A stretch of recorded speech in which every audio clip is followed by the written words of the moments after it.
Syntax of the construct. Okay, let's look at the syntax of the construct. The first thing I want to say is that the order is fixed. So if we draw little pictures here, construct, absolute. The order is fixed. You'll always have construct followed by absolute, not the other way around. And related to that, they're considered one unit, a bound unit. So they'll be treated together as one. You'll rarely have anything in between. You can get prepositions. You can have prepositions before. You can have adjectives afterwards, but not in between. So we have one unit with a fixed order. That's the first point. The second point is that the article is always on the absolute part, not the construct. So that's our construct, and this is our article. This is our absolute. The article will always be here, never here. And related to that, the definite status of the absolute determines the definite status of the construct. So if this is definite, for whatever reason, has the article, or its proper name, or it has the possessive suffix, as we talked about before at the end there, if it's definite for any of those reasons, then this will be definite. Even though the article isn't here, you will still say the whatever of whatever, if that's how you're going to translate it. You'll translate this as definite, if this is. If this is indefinite, absolute is indefinite, this will be indefinite. So let's look at these examples. We have Beit HaMelech, okay, and this would be translated the house of the king.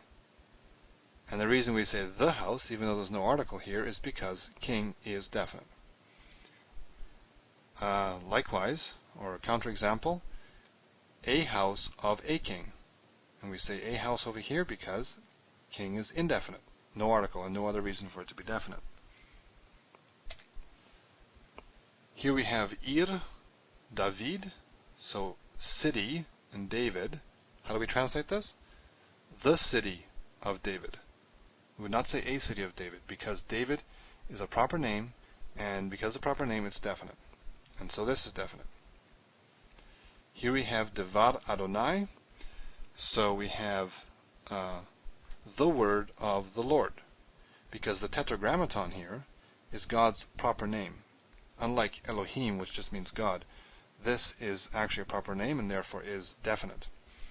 And because the absolute is definite, the construct is definite. So it's the word of the Lord, not a word of the Lord. Okay, now, in the construct relationship, you cannot have one part definite, the other part indefinite. If you want that, you have to use a different construction. And the way they do that, for possession anyway, is to use a preposition. So, what we have here is Bein LaMelech. So Bein means son, Melech is king, LaMelech is the definite articles embedded in there with the inseparable preposition le, right? This is part of the article, that's part of the article. The he got kicked out and the lamed goes in. So, the way you translate this is literally, it is a son to the king, or a son of the king. So here, a son indefinite, of the king definite. So that's how you would have an indefinite and definite together in a genitive relationship. You would not be able to use the construct for that. You have to use a preposition. Okay. The third thing is that adjectives follow. What I mean by that is, I guess I almost said this already, but if you have your construct, your absolute, in a bound unit, fixed order, okay, over here, this is where your adjectives would be. Now, adjectives agree with the things that they modify in gender, number, and definite status. We already covered that when we looked at adjectives. But the definite status part of the agreement is not going to help you distinguish between these two. It'll have to agree in definite status. If this is definite, this will be. If this isn't, this won't be. But the question is, does the adjective modify this or this? And to determine that, you have to look at gender and number. Definite status doesn't help you because these two will be the same definite status. So let's look at some examples of that. I have them. Here we go. So we have Sus, Hamalka, Hatov. Sus is horse, Malka is queen, and Hatov is good. This is the adjective, and this is our construct relationship. The horse of the queen. Now the question is, what does this modify? Is it the horse, is it the good horse of the queen, or is it the horse of the good queen? And the way to know is to check the gender and the number. Definite status won't help you. So here we have masculine singular, here we have feminine singular, and here we have masculine singular. So the match is this way. So we know it's the good horse of the queen. If we had a here, feminine ending, then it would be the horse of the good queen. Okay? Another example, this one in the plural, we have Susot, Hamalka, Hatovot. So we have feminine plural, and we have feminine plural here. So again, it's the horses, in this case female horses, mares, the horses that are good. So the good horses of the queen. Let's look at another example. We have Devar, Hamelech, Hatov. So this is in construct. Remember, this is the one we want to memorize. It tells us our first two rules of vowel reduction and constructs from the last module. The word of the king, that's our construct relation. Construct absolute. Now the question is it the good word of the king, or is it the word of the good king? What does this modify? Well, let's check. Davar here, this is masculine and it's singular. Melech is masculine and it's singular. And Hatov is masculine and it's singular. Oh, so we don't know. This is an ambiguous statement as it stands. It could be, you could translate this in two ways. It could be either the good word of the king, or it could be the word of the good king. You don't know. So sometimes these statements are ambiguous. Other times, gender and number is enough to distinguish between these two. A couple more examples. We have Sheshet, Hamelech, He Chacham. Sheshet is the construct form of Isha. Remember we said that the A ending can sometimes go to et? Well, this is one of those cases. So A went to et. Sheshet, so wife, king, the wife of the king. Now this is wise. He Chacham. Now who's wise?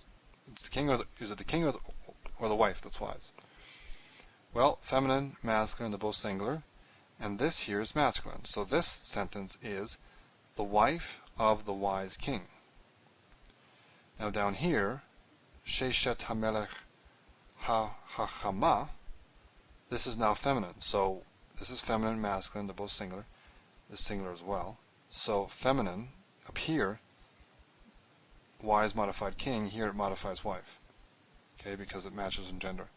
So Sheshet Hamelech Ha-Chachama is the wise wife of the king. Okay, I hope this makes sense here. One more example. Devrei HaShofet Haraim. Now we have Davar, this is a word. It's in the plural.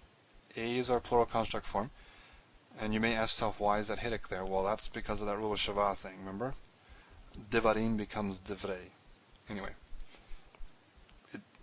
you don't have to know that to recognize that there's a construct. This is plenty, this will tip you off. Devrei HaShofet. Shofet is judge. So we have words and judge. The words of the judge. Okay, singular. And now our adjective, Haraim, is in the plural, masculine plural. So what's masculine plural here? We've got masculine singular, masculine plural. So this modifies that.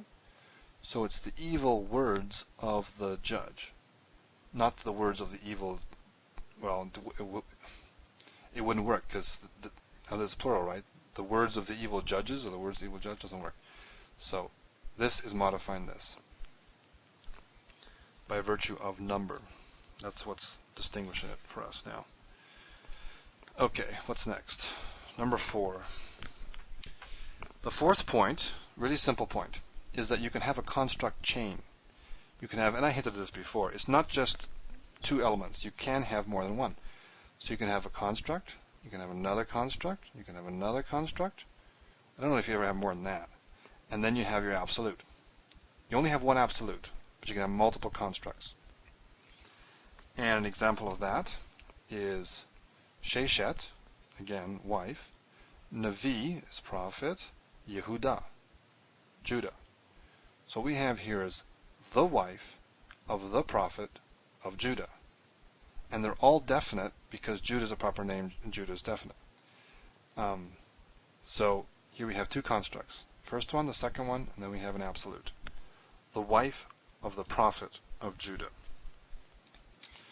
So by way of summary, what we want to remember is that we have a fixed order and a bound unit in the construct relationship.